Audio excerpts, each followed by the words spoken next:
Another big misperception was that you do it for the money. I think that I'm one of these guys that always kind of came up with ideas, and I think that that's what appealed to me about sales, is that I had control of how much I could earn every year. And it's not about the money, which was really surprising to me. The money may come later, but the truth is fulfillment is the priority in what they're doing. I'll share with you the two truths so this doesn't drag on. And if you want a description of what the book is, my wife also came up with the best way to describe it, career cliff notes. My name is Michael Miller. I just attended one of the best conferences and talks that I have ever seen. It had to do with 50 interviews with entrepreneurs. What I learned tonight was that there are other people out there that are just like me who have a passion and a desire to fulfill their ambitions, to move forward in their own business, whether it's by themselves or starting other companies. I definitely learned something tonight. I am myself not necessarily an entrepreneur. I am a research scientist for a small biotech company up in Boulder. And I think one of the most useful questions for me tonight was from Gina, who sat on the panel, or one of the most useful answers was, one of her bits of advice was to hire people before you can afford them. Hire people before you can afford them. I know that's like counter to what, but I look back and think, I think as entrepreneurs we think, I can do everything, and I'll be good at everything, and I'll find a way because I'm cheap and I don't want to invest in my business. And once I hired people, the business grew so much faster because I couldn't do everything. Them.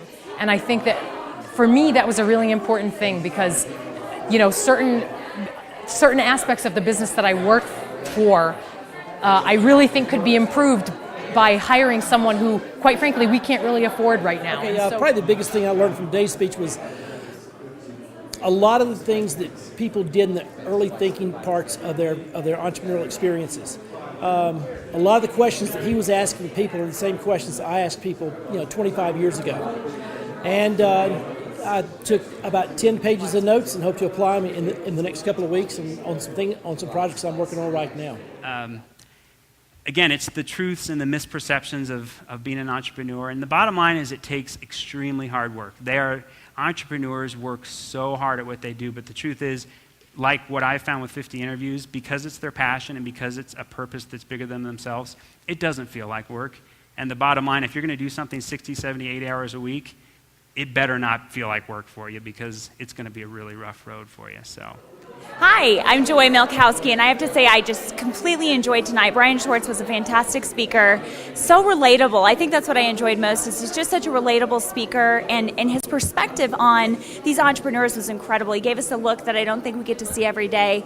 One thing I learned from Brian tonight was we focus a lot on money and whether something will make us money, when really the focus should be on the passion and the excitement that we have for an endeavor, because really at the end of the day, it's not about money, it's about your personal fulfillment.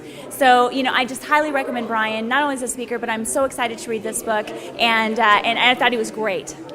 And I hope that you guys do too, in a year from now. You're involved in the project, and again, you've used this framework. Maybe you've done 10 interviews, but whatever it is, whatever you think you want in life, go out and talk to people that are doing it, and I think that you'll uncover some new truths. So, thanks a lot.